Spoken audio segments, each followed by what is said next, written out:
দেখো বন্ধুরা বাইরে খুব দেখো বৃষ্টি পড়ছে, মানে মেঘ সকাল থেকে আজকে করছে। তো চলো আজকে রান্না বান্নাটা একটু অনেকটাই লেট হয়ে গেছে। তো কি করছি চলো তোমাদের একটু এক ফাঁকে দেখিয়ে দিই। চলো এদিকে দেখো প্রথমে তোমাদের দেখিয়ে দিলাম গরম গরম ভাত, এখনো ফ্যান জ্বালাই বুঝেছো। আর এদিকে কিন্তু ওই যে ডিমের তরকারি করবো, তাই একটু আলুটা একটু হালকা করে ভেজে নিচ্ছি বুঝেছো। এতে লবণ দিয়েছি আর একটু হলুদ দিয়েছি, আর এদিকে পেঁয়াজও কেটে নিয়েছি, আর এই যে টমটম দিয়ে করবো, এই যে 3টে ডিম অমলেট করবো। তো চলো করে নিই।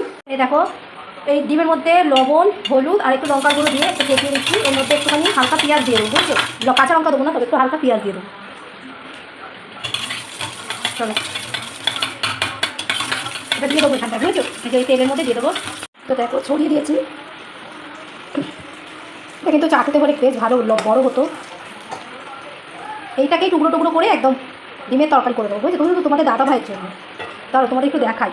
এই দেখো তোমরা আগের ভিডিওতে দেখেছিলে ফুল আলুকপি ভাজা এই যে করেছিলাম, সেটা একটু রয়ে গেছে। আর বেগুন ভেজেছি, আর কালকের মাছ, এই দেখো মাছের তরকারি আছে, তাই জন্য একটু অল্প করে ডিমের তরকারিটা করে নিচ্ছি। এই দেখো দেখতেই পাচ্ছ ডিম ভাজাটা এইভাবেই রান্নাটা করবো। এদিকে মশলাটা কষিয়ে নিচ্ছি, এখনও জল দিয়ে দেবো বুঝছো।